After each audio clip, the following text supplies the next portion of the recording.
pessoal, a apresentação que a gente vai fazer é sobre segurança MPLS, né? Eu tive que emprestar meu micro aqui para ele fazer a apresentação, que só tinha slot HDMI. E eu preciso então startar uns negócios que normalmente eu já estaria startado aqui. Então vai demorar só um pouquinho aqui, que eu vou utilizar nessa apresentação um simulador, né? E para não precisar trazer aquele monte de routerboard. E eu espero que funcione aqui também, né? Vamos ver o que aconteceu aqui.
Bom, pessoal, então essa apresentação é sobre VPNs MPLS e com foco na segurança dessas VPNs MPLS. Então a gente vai procurar abordar alguns conceitos que estão envolvidos com essas VPNs e tentar focar alguma coisa na questão de segurança.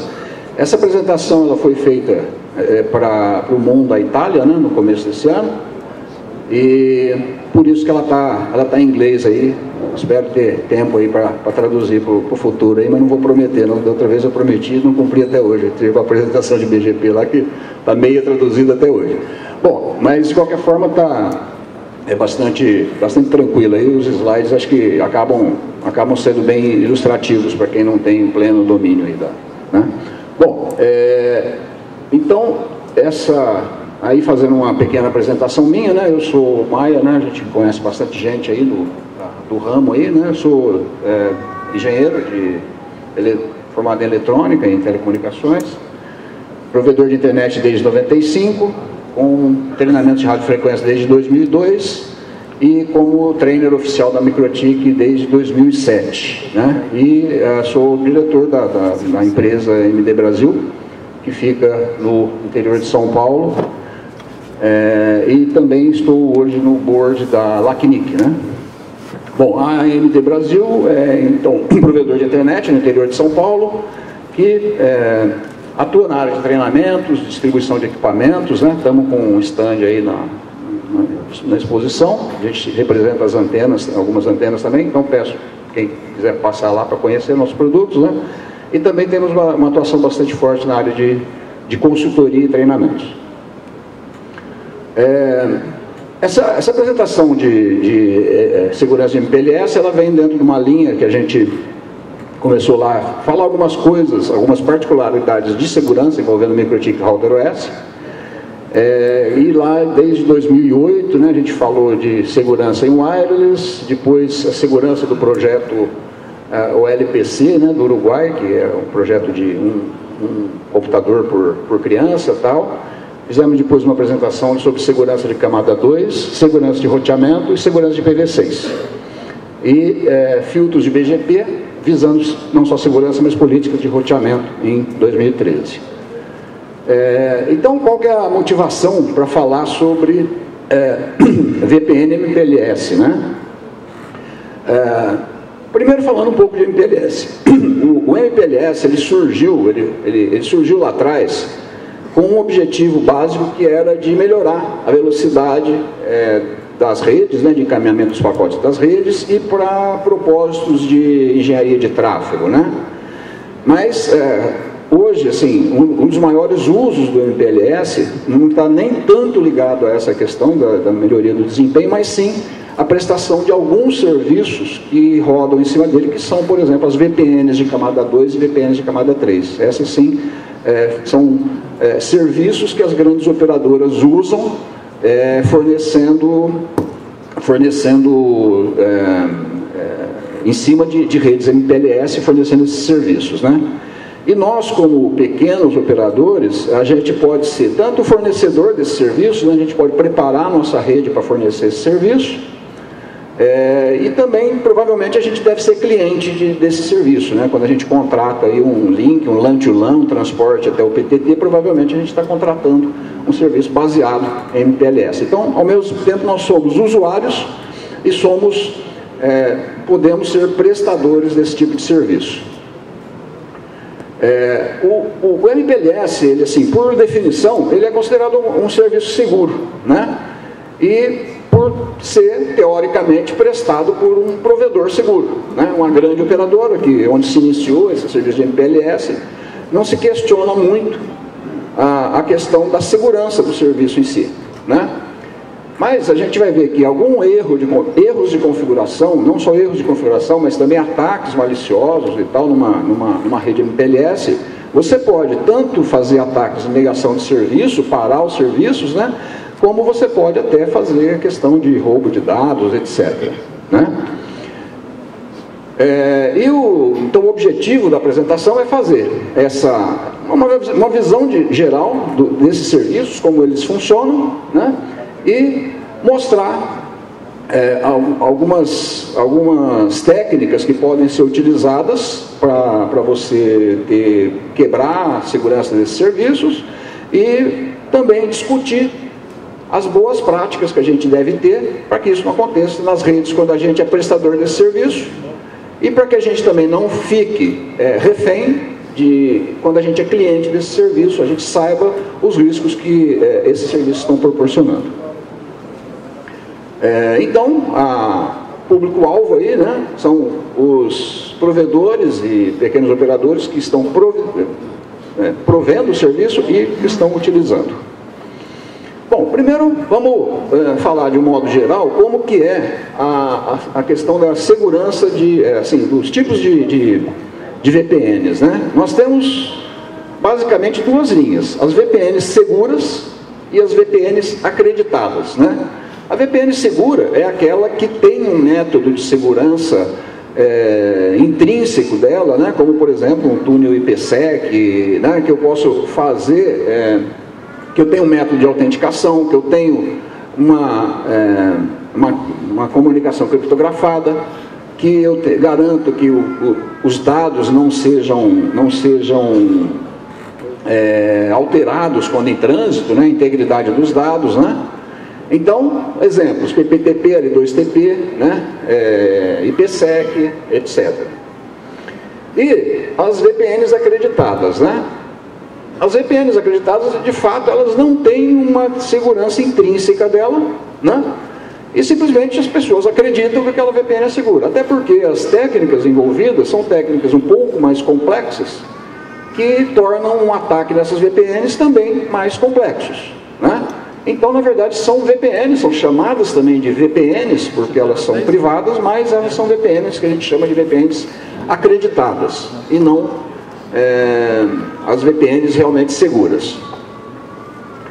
Bom, então, uma VPN acreditada, né, a gente assume que aqui, dentro dessa nuvem aqui, que é o provedor do serviço, a gente assume que aquela zona, ela é uma zona que não está ao acesso de outras pessoas, então é a zona acreditada. São as redes de frame relay, ATM, e as VPNs baseadas em MPLS.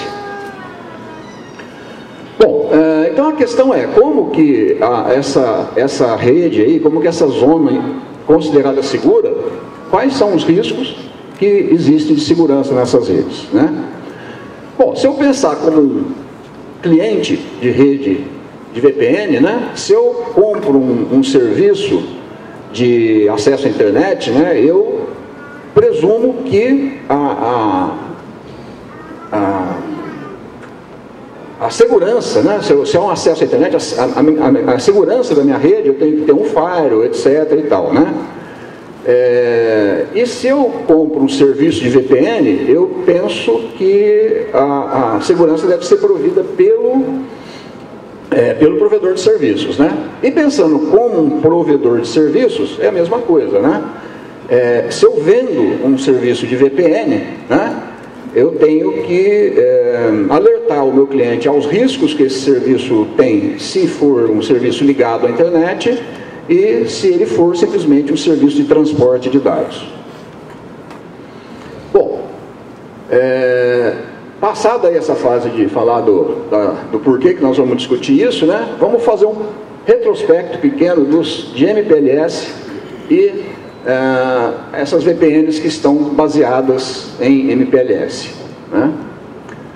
Então, em primeiro lugar, o MPLS, né, a gente geralmente se refere ao MPLS como um protocolo, mas na verdade o MPLS não é um protocolo. O MPLS é um framework que se baseia em vários protocolos, né, e que se utiliza de protocolos de camada 3, né, e integra protocolos de camada 3, fazendo com que os pacotes recebam rótulos e trabalhem como se fossem pacotes mais próximos da camada 2. Por isso que existe aquela máxima, né, aquela piadinha que se fala que o MPLS está na camada 2,5, né?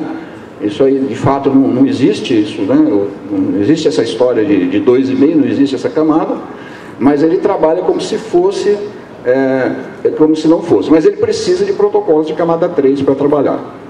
E as principais vantagens do MPLS é que eu posso ter muitos tipos de tráfego coexistindo na mesma rede, né?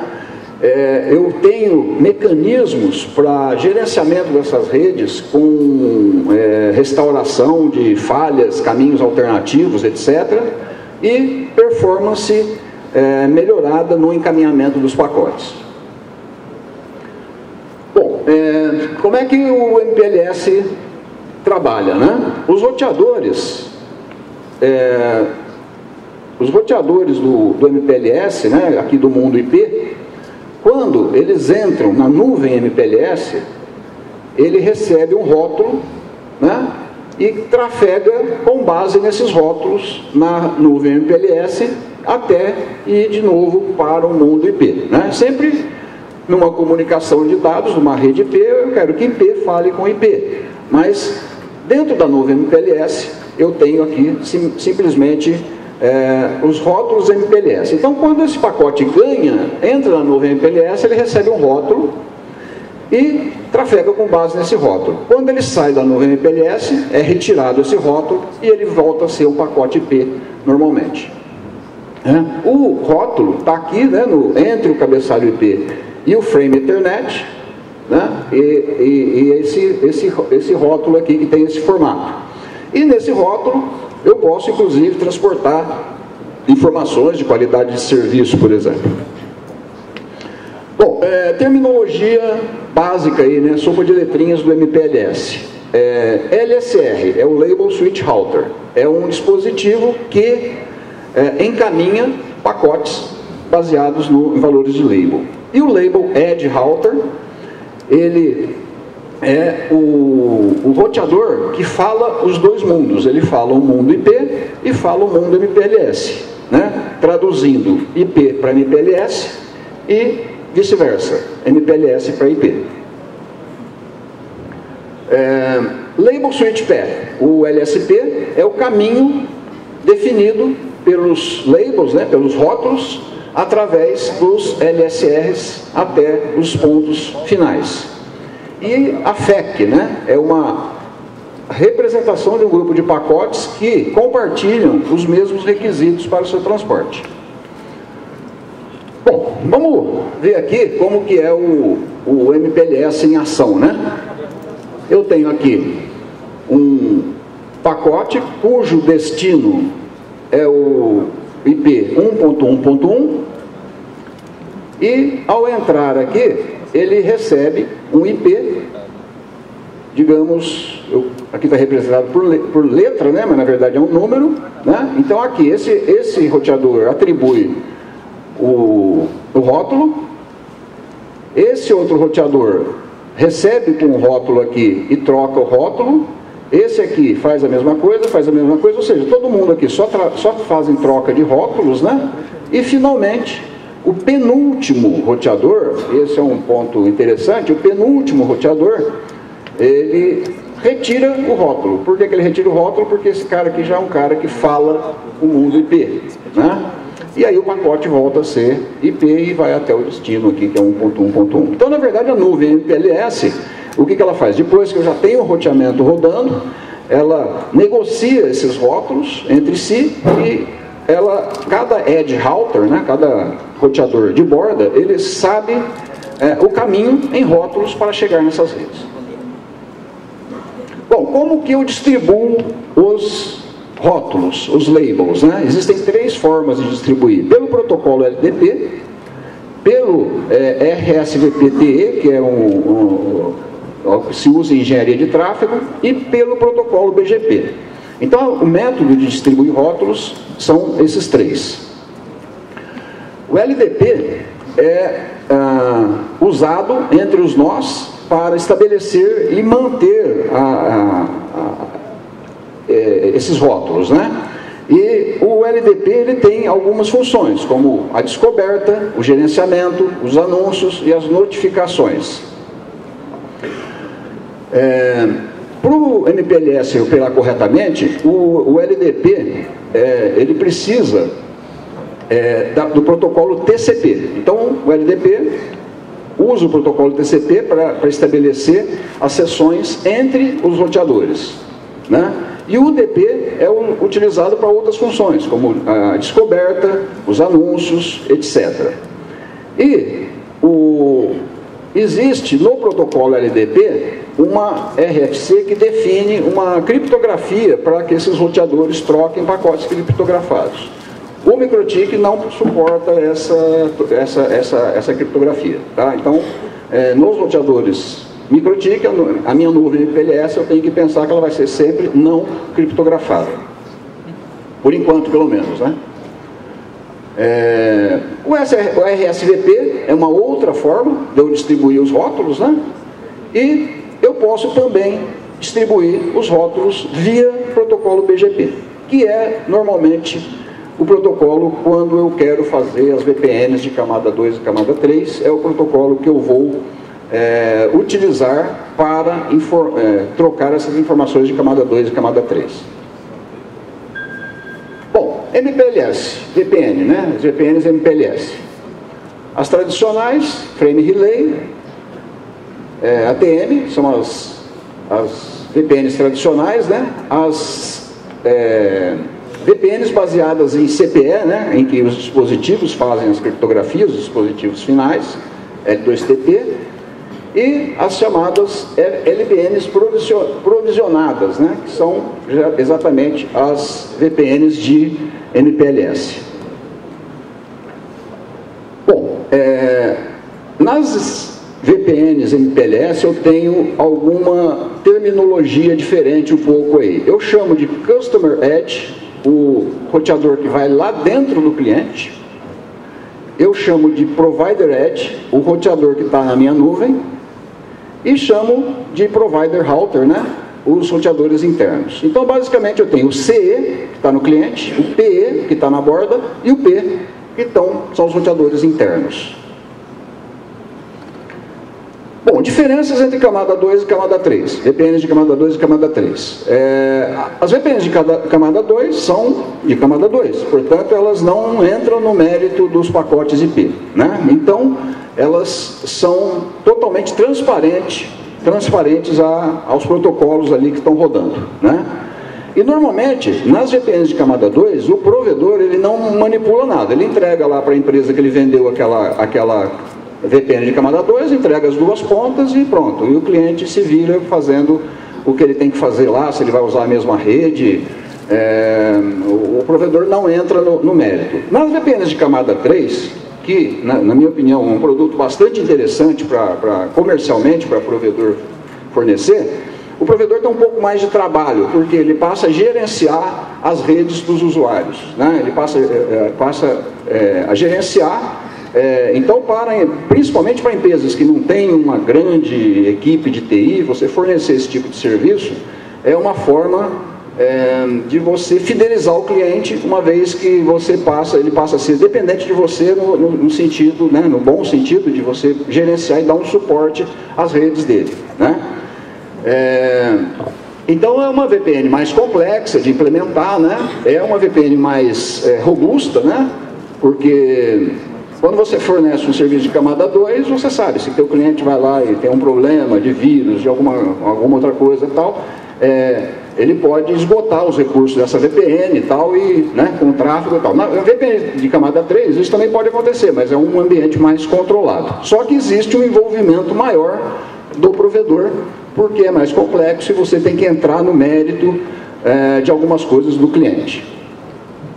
Bom, então a decisão sobre o tipo de VPN que vai ser usada vai ser o tipo de tráfego a ser transportado. Tem situações que você precisa de camada 2, aí não tem discussão, né? Por exemplo, se eu quero me conectar no ponto de troca de tráfego, no PTT, eu vou querer uma VPN de camada 2, né? Não tem como ser diferente, né? E também essa decisão baseia assim, no grau de envolvimento que o provedor quer ter com relação à rede do cliente. Bom, configurações das VPNs de camada 2 e camada 3. Camada 3, né? Basicamente, como que é a configuração de uma camada 3? Eu tenho aqui o CE, o PE, e tem alguns roteadores aqui e formam a VPN entre esses dois pontos aqui, né? Hoje, as VPNs de camada 3 baseadas em MPLS é só para IPv4, não existe para IPv6, né? Então, não existe o suporte no MikroTik, é para VPN IPv4, né? Então, com as VPNs de camada 3, eu posso compartilhar a minha infraestrutura entre clientes, vários clientes, e fazendo roteamento. E com uma coisa muito interessante. O cliente, aqui nessa ponta aqui, ele pode usar qualquer IP. Pode ser IP público, IP privado, e pode ser, inclusive, o mesmo IP que um outro cliente está usando, né? Então, o VPLS tem que separar isso aí, né? A implementação tem que separar, de forma que, se esse cara aqui resolve usar essa rede aqui, e esse cara aqui também resolve usar essa rede, isso não tenha qualquer tipo de influência, não tenha qualquer tipo de problema, né? Bom, então numa VPN de camada 3, nós temos vários protocolos que são utilizados. Então, por exemplo, entre o CE e PE, eu tenho roteamento estático, OSPF e BGP, né? A gente vai ver que o mais seguro aqui, e indicado como boa prática, é usar roteamento estático. Nós vamos ver por quê depois. Aqui, internamente, eu vou usar um OSPF para me distribuir a conectividade entre esses roteadores aqui. E entre as bordas, eu vou usar o protocolo BGP, mais especificamente o IBGP. Aqui eu vou fechar uma seção para transportar as informações dessas redes aqui para esse outro roteador.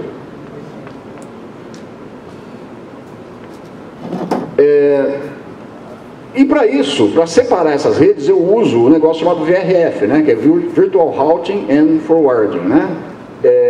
E em que, no lado do cliente, eu pode usar endereços públicos, né, ou endereços privados, né, e o mesmo site pode ser parte de uma ou mais VPNs. Existe um parâmetro, né, que é o Route Distinguisher, que vai fazer a distinção entre essas rotas, de forma que não sejam misturadas, né, as comunicações dos diversos clientes, né? Lá na minha configuração, no meu BGP, eu vou fazer com que a VPN V4, né, essa opção aqui esteja marcada, porque o protocolo BGP é o que vai transportar as informações das VPNs. Aqui eu vou pular rapidamente aqui, falo alguma coisa sobre o que é route target, etc., né? Depois a gente vai ver as configurações ali, mas basicamente vamos tentar nos concentrar mais aqui nos conceitos, né? Basicamente, numa VPN de camada 3, o que o MPLS faz? O MPLS trabalha com dois labels, né? Trabalha com dois labels. O label 1 é para o caminho. Então, o label 1 é para o caminho, para que aquele pacote seja consultado internamente e seja encaminhado para o destino correto. E o label 2 é para a rede de destino. E é isso que faz que eu consiga colocar redes diferentes e que podem ter o mesmo IP, mas trafegando na mesma estrutura. Porque essa informação sobre a rede de destino vai estar no label 2, que vai ser consultada somente na hora de entregar o pacote. Então, basicamente, o que acontece? Esse cara aqui está mandando um pacote para esse. Aqui eu tenho dois labels. Quando chega nesse cara aqui, esse cara retira o primeiro label e eu tenho somente o label 2. Aqui esse roteador sabe para qual rede de destino é baseado nesse segundo label.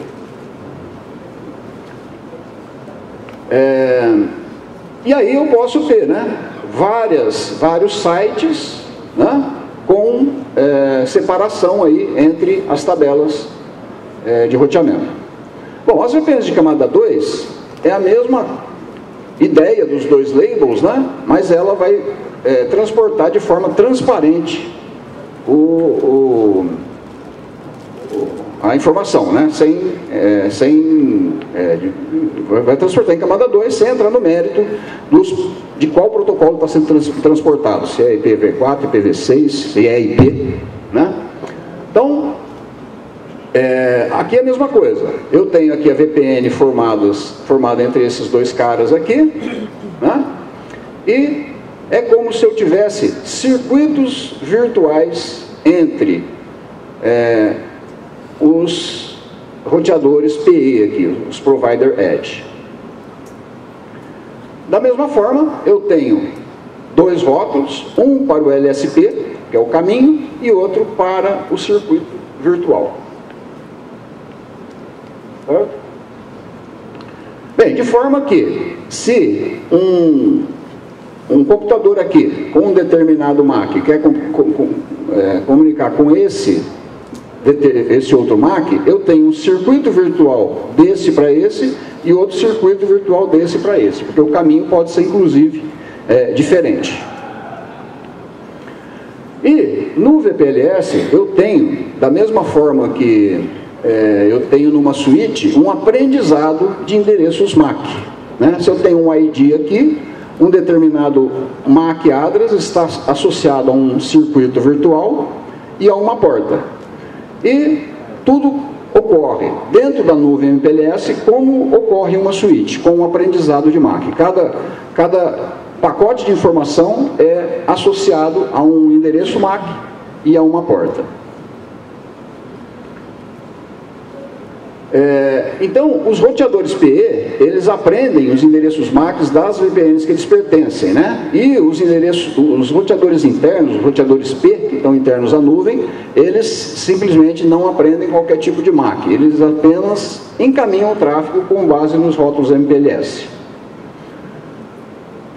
Bom, eu tenho dois tipos de VPLS, basicamente. A VPLS estática, que é muito fácil e funcional, né? Quem já fez aí uma VPLS sabe que é você apontar lá no endereço remoto e fecha o túnel VPLS sem maior complexidade. E eu tenho as BGP VPLS, né? Em que eu tenho informações do protocolo BGP e torna mais complexa a minha implementação, em um primeiro momento, mas depois mais simples o gerenciamento e ativação de novos clientes. Bem, aqui tem uns slides sobre as implementações do BGP VPLS, em que eu tenho aqui apontando para o endereço remoto, o AS remoto, né, no PIR BGP, e aqui eu tenho aqui marcado a família de endereços Layer 2 VPN. Né? Aqui são os Route Distinguisher, né, que vão distinguir as diferentes VPLS. E da mesma forma, no caso da VPLS, como eu vou trabalhar em bridge, normalmente eu vou colocar esses endereços, essa interface VPLS em bridge com a Ethernet que eu quero colocar em bridge transparente com o outro lado.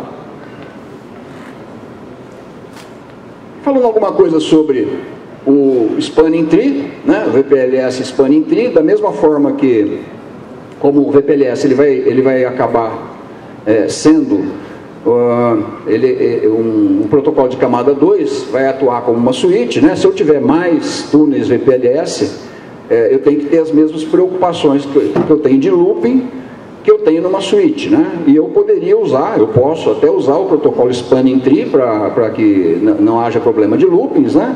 Mas existe uma técnica que foi desenvolvida, foi implementada no MikroTik, quando o MikroTik começou a dar suporte à MPLS, que é o Split Horizon, que torna esse trabalho mais simples e mais eficiente. Bom, eu vou mostrar para vocês então, né, para parar de falar um pouco, né, vou mostrar um cenário que está operando, né, em que a gente fez uma pequena rede MPLS, e eu coloquei isso aqui num simulador, né? Um simulador. Nós vamos só fazer o seguinte.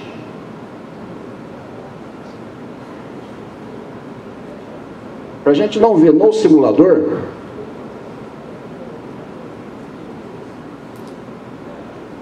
eu vou associar aqui ao DUD, né? Então o cenário é esse aí, e a gente vai associar o DUD para poder ver o desenho de forma mais clara, né?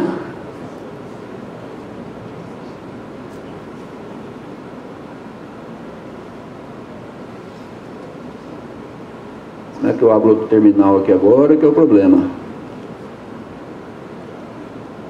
Botão direito no meio, Hã? botão direito no meio da tela. Botão direito? Baixa é uma nova aba. Não, só Ctrl T.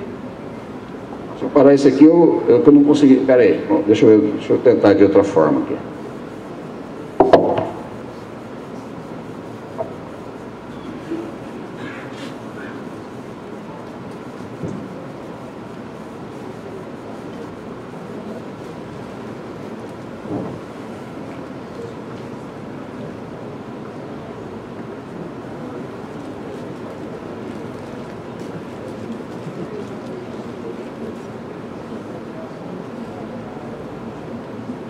Open terminal, é isso, né?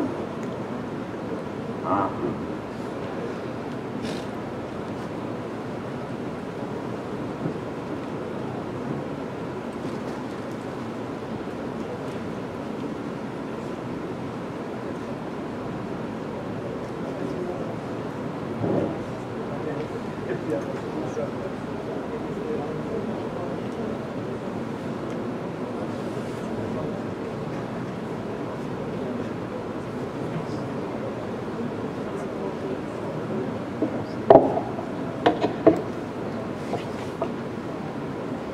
Bom, tá ficando verdinho aí, é porque tá funcionando, né? Então, esse é um cenário hipotético, né, de como que seria eu fiz aqui uma montagem de uma VPN MPLS de camada 3, né? Depois eu posso dar uma passada rapidamente nas configurações para a gente dar uma olhada, mas basicamente é o seguinte: esses dois roteadores em laranja aqui seriam os roteadores CE, que é o Customer Edge, né? Roteadores CE, que é o roteador que eu ponho lá no ambiente do cliente, né? E esses azuis também são dois Customer Edge, só que esse aqui é uma empresa a empresa A, e esse aqui é a empresa B. Perfeito? Esse cara aqui vai conversar com esse, e esse vai conversar com esse. E os roteadores em verde aqui são os roteadores da minha estrutura, do meu backbone aí, que estão aí, todos eles no meu backbone. Esse aqui é o PE, na verdade, e esse aí é o outro PE, tá certo? Então, basicamente aqui, qual que é o nosso objetivo? Esse cara aqui resolve usar o IP 1.1.1.0/24, usar a rede 1.1.0/24. Esse aqui, a mesma empresa, a rede 2.2.2.0/24, tá? Pus esses IPs aí para ficar mais fácil. Obviamente seriam IPs privados que eles iriam utilizar. Esse aqui, mesma coisa, resolveu por algum motivo usar o mesmo IP que esse cara aqui. E eu preciso então fazer esse cara comunicar com esse por essa estrutura de forma separada e de forma segura. Perfeito?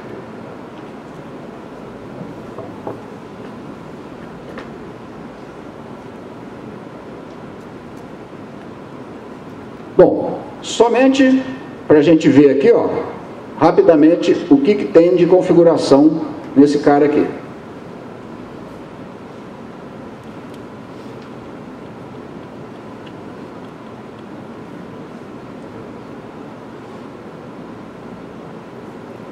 Certo? Ele só tem as configurações de IP e rota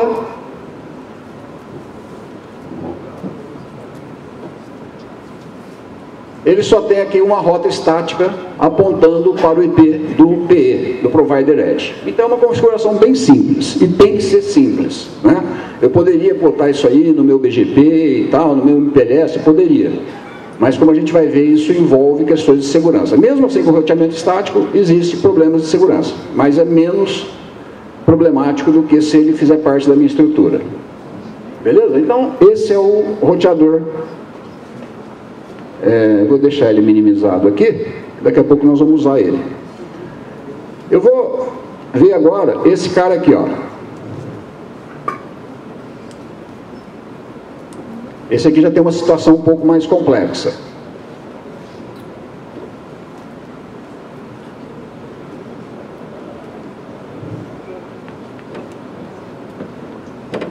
Bom, esse cara aqui roda BGP,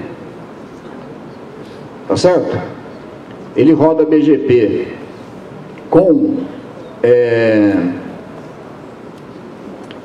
o outro, da outra ponta, com outro PE, do outro lado da nuvem, e esse cara aqui roda também o SPF. Alt. É difícil aqui. O SPF, ele roda o SPF, anunciando aqui as redes que ele tem. Então, todos esses roteadores aqui, essa estrutura, roda o SPF para distribuir a conectividade entre eles, e com esse, roda o protocolo BGP. Basicamente é isso que faz, que a gente consegue fazer a VPN. Perfeito? Muito bem. Então agora nós vamos fazer o seguinte, nós vamos entrar aqui nesse cara, acho que ele já está aqui, né? É o outro.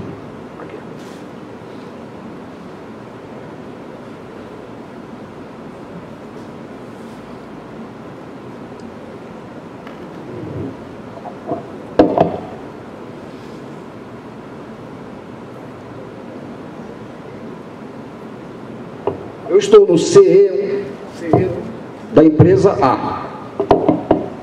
Vou pingar.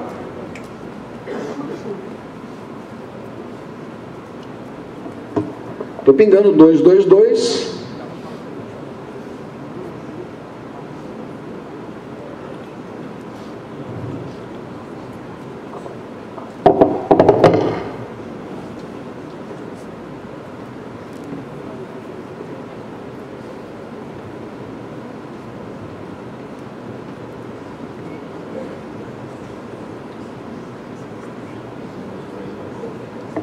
Vamos ver quem que é esse 222 que eu estou pingando, né? Ó, estou dando um SSH para o 222. Olha lá, ele caiu no... Não sei se está dando para ver aí, mas é CE2 da empresa A. Ou seja, ele está entrando lá no outro roteador CE da mesma empresa. Perfeito? Se eu fizer isso nos outros, eu vou ver que o outro também está fazendo a mesma coisa. Ok? Beleza. Vamos voltar aqui então para a nossa apresentação. Tá? Que é basicamente isso que eu expliquei aqui, né? Um vai pingar 222, um vai pingar 222. Perfeito? Bom, aqui na apresentação, depois eu vou disponibilizar ela aí, tem aí os detalhes de configuração que foram feitos em cada um dos roteadores, que você pode montar de novo esse cenário aí, reproduzir esse cenário, tá certo? Bom, beleza. Vamos falar agora então dos ataques, né? Quais os ataques que a gente pode fazer nesse tipo de estrutura, né? Bom, nós temos ataques de intrusão, que começa sempre com o reconhecimento, e a gente pode fazer injeção também de rotas, né? Injeção de rotas, os protocolos de roteamento normalmente, eles são vulneráveis a determinados ataques, dependendo da posição estratégica que o atacante está, né? Isso é muito importante, né? Não é também que todo protocolo seja inseguro, exige algum tipo de coisa. Então são boas práticas que vão fazer a nossa rede se tornar menos vulnerável, né? Então eu posso também ter problemas de ataque de negação de serviço quando eu exploro topologias, né? Características da topologia. E aí eu tenho ataque de outras VPNs, ataques da internet e ataques do próprio core da rede, né? Bom, beleza. Está parecendo que é teórico isso tudo, né? Mas vamos ver o que a gente tem na prática para fazer esses ataques. Nós temos um monte de ferramentinha que a gente baixa na internet e que são ferramentas poderosas para ataque. Por exemplo, estou só citando algumas aqui. Esse aqui, o Yersinia, né, é uma suíte completa de programas para ataque de camada 2, que você faz um monte de coisa em ataques quando se fala de camada 2. O Loki, que vai ser o programa que eu vou usar aqui, ele explora protocolos de infraestrutura. Ele tem ferramentas poderosas para atacar o SPF, para atacar MPLS, para atacar BGP, né? É um programa extremamente simples de usar, vocês vão ver. Nós temos o SCAP, que é um gerador de pacotes, né? O SCAP é um programa que você gera o pacote do jeito que você quer, espufando MAC, espufando IP, se passando por outro tipo de pacote, gerando um pacote de algum tipo de VPN, etc. E aí tem mais um monte, né? O DSNIF, que é outra suíte de protocolos, né? O THC e muito mais, né? Beleza? Bom, vamos ver então o que a gente pode fazer nessa nossa pequena VPN aí.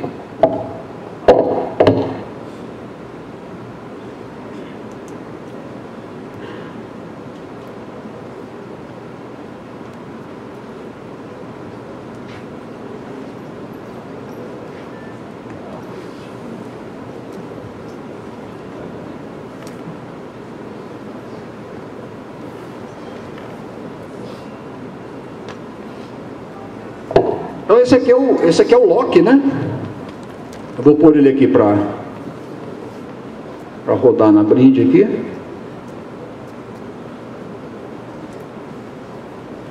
Então esse Loki, como eu falei, é uma suíte completa de programas aí para atacar protocolos de infraestrutura, né? Então tem, por exemplo, aqui roteamento, ó, tá vendo? Ele já está piscando aqui que ele já encontrou alguma coisa. Vamos dar uma olhada aqui no SPF. Ó, esse cara aqui, ele está numa posição estratégica da rede, né? É bom que a gente fale isso, porque obviamente ele tem que ter um tipo de acesso mais privilegiado, né? Mas esse acesso privilegiado ele pode estar lá no seu PE, no seu roteador. E ele está aqui achando uma comunicação de OSPF, tá certo? Ele localizou essa comunicação de OSPF. E essa comunicação está criptografada. O cara que configurou o OSPF aí botou aquela senhazinha MD5 que criptografa que criptografa a comunicação. Só que é o seguinte, vamos tentar quebrar essa senha. Eu tenho aqui para usar força bruta. E aí, pronto. Ele já quebrou aqui porque era uma senha muito fácil, 1, 2, 3, 4. Né? Se fosse uma senha mais complexa, provavelmente ele ia demorar mais tempo, mas ia descobrir, tá certo? Essa mesma demonstração eu fiz naquela apresentação de protocolo, de segurança de protocolo de roteamento, né? Mas não é esse o objetivo aqui, né? O objetivo aqui é a gente tentar fazer um ataque naquela VPN, e eu vou colocar alguns IPs aqui e a gente vai mandar um ataque baseado no protocolo BGP.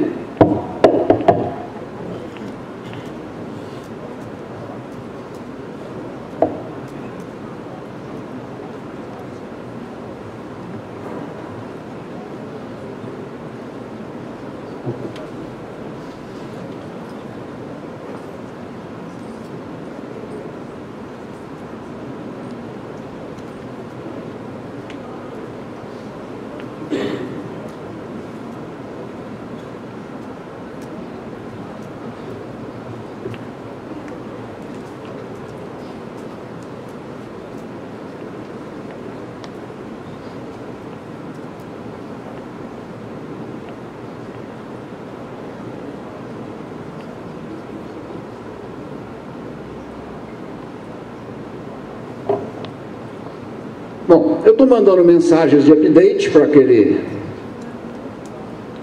no protocolo BGP, e agora eu estou aqui, fechar esse terminal aqui, né? Eu estava aqui no CE1 da empresa A, né? Eu venho aqui agora, vou pingar o 222, está pingando, então não perdi a comunicação, e agora eu vou entrar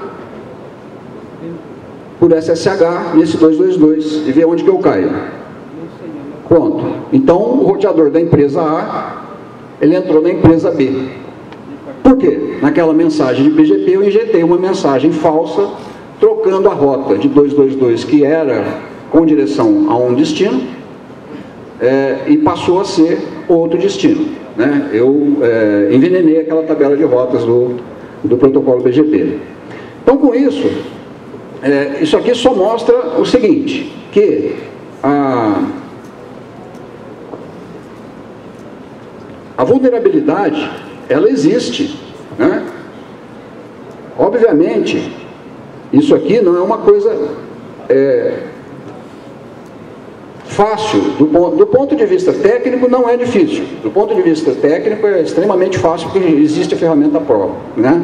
Não é fácil de ser implementada porque, primeiro, exigiu que eu tenha uma posição privilegiada, né?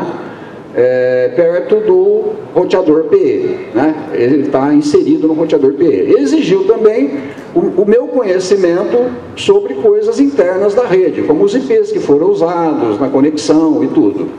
Por isso que as VPNs, às vezes, elas são acreditadas, porque ninguém sabe, você não sabe o que ocorre lá dentro do core da operadora, né? Você não sabe os IPs que estão sendo usados, e por isso que, aparentemente, é difícil. Mas se essa informação vaza por engenharia social, por qualquer outro tipo de coisa, e se, aliado a isso, você tem a possibilidade de ter um acesso privilegiado na estrutura física da operadora, torna essas VPNs extremamente vulneráveis, como foi essa aqui. Tá certo? Então, o que você pode fazer, né? O objetivo final da palestra é esse, né? Da apresentação é esse. O que você pode fazer para minimizar isso? Não tem nada intrínseco que você possa fazer. Não existe uma criptografia mágica que você vai habilitar, não existe absolutamente nada que vai mudar. Apenas boas práticas de como que você trata esses equipamentos, né? Como que você trata essa rede, a topologia, os equipamentos e tudo mais, né? Então, basicamente aqui, o que que a gente vai fazer? Pensar na segurança operacional dos dispositivos em si, na segurança dos protocolos e algumas considerações com relação de topologia. E finalmente aqui uma recomendação para o uso de PSEC em algumas situações, né? Então, segurança dos dispositivos, segurança operacional, né? Bom, primeira delas, e aí pensando também, pensando bastante em MikroTik, né? A gente pode fazer erros de configuração, ou alguém pode injetar uma configuração maliciosa, né? Então, recomendações: utilizar sempre radios para acesso nos seus MikroTiks, não ter aquele usuário, famoso usuário lá que você tem lá, que é o usuário padrão que todo mundo sabe, né? Arrancar todos os usuários do MikroTik e fazer esse acesso sempre via radios, né? Ou seja, não tem usuário na caixa, só tem usuário lá no radios, pelo menos o radios é mais controlado. Existe esse programa aqui, o Rancid, não sei se todos conhecem aqui, mas é uma coisa muito utilizada no mundo Cisco, né? Que é um notificador de configurações. E tem, recentemente, alguém portou para o MikroTik. O Rancid, o que ele faz? Você instala na sua rede, vê os dispositivos que ele quer monitorar, e ele fica monitorando toda a sua rede lá. Se alguém for lá, alterou qualquer coisa mínima que tenha na configuração do roteador, ele vai te notificar, ó, o roteador tal do ponto tal foi alterado o IP de 1 para 2. Né? Ele te notifica de todas as modificações. Então é uma prática boa você ter isso para o controle da sua rede, né? E também não deixar operadores ter acesso a facilidades de log, né? Por exemplo, como eu disse, o que eu consegui fazer aqui é porque eu conhecia a própria estrutura, eu sabia quais IPs colocar, como next hop, etc, né? Se a gente deixa isso como uma informação muito disponível, né, aquela famosa planilha do Excel que você controla os IPs da tua rede lá, que lá tem tudo, né, e isso aí pode ser, né, é uma porta de entrada para esse tipo de ataque, né? Questão de descoberta de senha, né? Descoberta de senha, nunca deixe um ponto backup no seu roteador, né? Não sei se todos conhecem esse site aqui, mas se você pegar um backup do MikroTik e jogar nesse site aí, ele te dá a senha do admin lá, que está lá cadastrado no roteador, te dá todas as senhas que está no users lá do MikroTik. E tem também um programinha que você baixa, instala e não precisa de entrar nesse site aqui. E lembrar que antigamente, né, as words, quando você fazia o reset físico ali, ela criava automaticamente um backup, né? Me parece que agora as novas estão vindo como padrão para não fazer isso, né? Mas dá uma checada lá no nas suas configurações se não tem essa configuração para quando você resetar fisicamente ela cria o backup, porque o cara pode ter acesso a um ponto de acesso teu, vai lá, reseta a board, ela cria um backup, ele pega o backup, passa para a máquina dele, restaura o backup, para você não perceber, em 5 minutos, 2 minutos ele consegue fazer tudo isso, e aí ele leva aquele backup para a casa dele e descobre todas as senhas dos teus roteadores que estão cadastradas lá, certo? Questão de segurança operacional. No mundo de 2010, tem esse trabalho aqui que a gente fez sobre segurança de camada 2, e no mundo de 2011, camada 3. E uma apresentação bastante interessante em 2013 sobre segurança no V6, né? Pensando especificamente no CE, no Customer Edge, o roteador que vai lá no cliente, né? Usar preferencialmente roteamento estático aqui, tá certo? Não usar o SPF nunca nesse link, porque o SPF é muito fácil você, tendo acesso aqui, você causar problemas para a rede.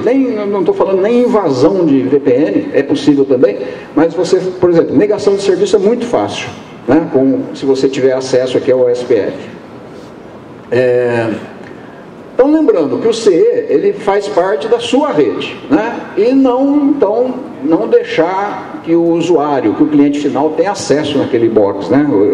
Ele é um acesso seu e mais um problema mais uma dica de você ter senhas fortes ali que não possam ser quebradas no ambiente do usuário, né?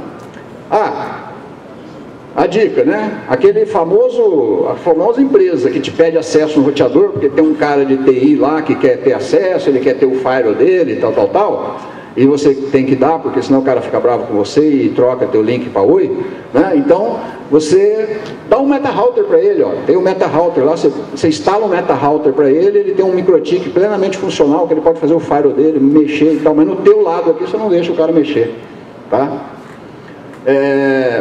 Ainda com relação ao CE, você fazer o RPF, né, que você impede o spoof de pacotes, né? Roteadores P e IP, né, que já fazem parte da sua rede em si, do seu core em si. O ponto mais crítico da VPN é o PE. Né? Então, você vai usar tudo que foi falado do CE, exceto o RPF, e negar o acesso em todos os IPs que não são necessários, de todos os IPs que não são necessários, né? Ou seja, quando você cadastrar lá, se você eventualmente cadastrar um usuário, amarre ele com o IP determinado da sua rede sem permitir acesso. Considerações com relação à topologia da rede, né? Com relação à topologia da rede, quando a gente tem um ponto de troca de tráfego, né, por exemplo, a gente tem uma situação bastante legal aqui, né, que a gente pode ter acesso aí a Google Cache, esse tipo de coisa, de uma forma rápida e tal, né, mas existem algumas preocupações, né, porque normalmente o que a gente faz nesse ponto de troca de tráfego? A gente compra um Layer 2, chega num PIX, né? Chega num PIX e aí o cara só te dá uma fibra lá e te bota lá dentro do PTT, né? Com o crescimento das redes, é muito importante você pensar em ter um ativo no PIX, né? Não ter simplesmente o Layer 2, mas você ter um ativo lá, você ter um roteador, que aí você tem mais controle. Porque senão você vai estar numa camada 2 em um ambiente inóspito, né? Que é um ambiente ali que às vezes as pessoas fazem besteira dentro do PTT e isso aí se propaga para outros participantes também, né? Então, a boa prática de ter um roteador lá no PIX é bastante interessante, né? Os roteadores PE, eles têm recursos limitados, né? De memória e largura de banda. E os ataques de negação de serviço, eles podem comprometer, né? Se eu fizer um ataque no PE, ele pode comprometer a VPN. Então, uma boa prática de recomendação nos roteadores PE, você só ter VRFs do mesmo nível de segurança. Então, a VRF para a internet é uma VRF, né? Para serviços diferenciados, outra VRF. Você separar em clientes de missão crítica, clientes de VPN comum e clientes de internet, né? Separar isso em VRFs separadas, os PEs separados fornecendo serviços separados. Com relação ao provisionamento de internet, né, que é uma preocupação também, que é uma das coisas que a gente pode fazer uma VRF para provisionar a internet. Dependendo de como eu monto isso aqui, eu tenho problemas diferentes de segurança. Por exemplo, se eu fizer hop by hop aqui, o roteamento hop by hop, a internet vai enxergar a minha estrutura interna, né? Se eu fizer pelo LSP, né, pelo menos os roteadores internos aqui não vão ser enxergados pela internet, a partir da internet, se eu fizer MPLS da forma como a gente fez aqui. Mas a boa prática seria você botar a internet também numa VRF. Bom, finalmente então, IPsec, né? IPsec, em que situações eu usaria, né? Para clientes, determinados clientes de alto... onde a segurança é uma coisa muito importante, né? Por exemplo, recentemente a gente fez um projeto no Exército Brasileiro, inclusive era para eles estarem aqui hoje para dar uma apresentação, mas houve um problema lá, em que toda a rede é criptografada, são informações militares ali, aquela coisa toda. Então, qual que é a única forma de você assegurar que esses caras não vão ter problema de segurança? A única forma hoje é você fazer ponto a ponto IPsec em cima dessas VPNs, porque a VPN, como vocês viram, ela não tem nada com relação à segurança, ela não tem nada intrínseco com relação à segurança. Bom, conclusão, então, né? Acho que já estendi demais aqui. O múltiplo uso de protocolos, né? Cada protocolo ele tem suas particularidades com relação. A diversidade de topologias também, ela tem que ser uma preocupação. Não existe segurança intrínseca e a localização física dos equipamentos nem sempre estão nos lugares mais seguros, né? Principalmente os pequenos operadores aí que usam prédios, usam outras coisas que outros têm acesso, né? Então, considerando tudo isso, VPN não é fácil, não é uma coisa fácil de você assegurar, né? E o que você pode fazer para segurar e crescer sua estrutura? Fazer um planejamento correto com essas boas práticas, né? Como eu disse, se não existem segurança intrínseca, somente boas práticas, que são as recomendadas aí, que podem garantir um nível aceitável de segurança nessas VPNs. Bom, como referência tem essas RFCs aqui, um trabalho da Cisco sobre segurança da arquitetura MPLS, e esse MPLS aqui, esse artigo da Apricot. A Apricot é uma reunião que se faz 2 vezes ao ano lá na Ásia Pacífico, né, na região da APNI. Livro MPLS VPN Security, e aqui está a ferramenta que foi usada, o lock que foi usado para essa demonstração aqui. Perfeito, pessoal? E está aqui também o endereço para obter as ferramentas que foram citadas aí no trabalho. Perfeito? A apresentação vai estar disponível no site da Microtik e no nosso site também, aqui microtikbrasil.com.br/artigos. Perfeito? Então, pessoal, eu agradeço aí pela paciência, pela atenção e pela disposição.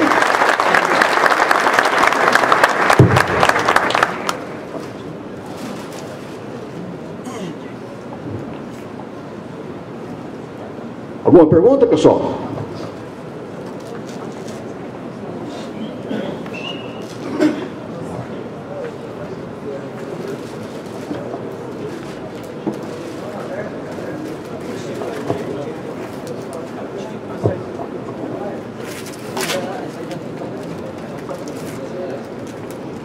Maestro Lacier, bom dia, pessoal. Você falou dos ataques oriundos do PE. Qual comportamento teria um ataque parecido ou de uma outra natureza oriundo do CE, que é onde o cliente tem mais acesso, né? Ele está de frente para o equipamento.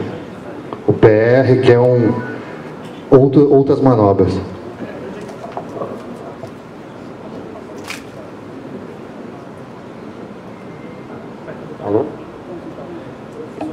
Alô? Realmente no PE, que é onde o cliente tem mais, no CE, onde que é o Customer Edge, né, que é o roteador que está no ambiente do cliente, desde que eu não use, que eu só use roteamento estático, né, eu poderia dizer que eu tenho um bom nível de segurança. O problema é que quando às vezes a gente bota o SPF chegando lá dentro desse né? Isso é loucura. Então ali é aquela configuração mínima que foi mostrada aqui. IP e rota, estático. Rota default para nuvem e ponto. Exato. Obrigado.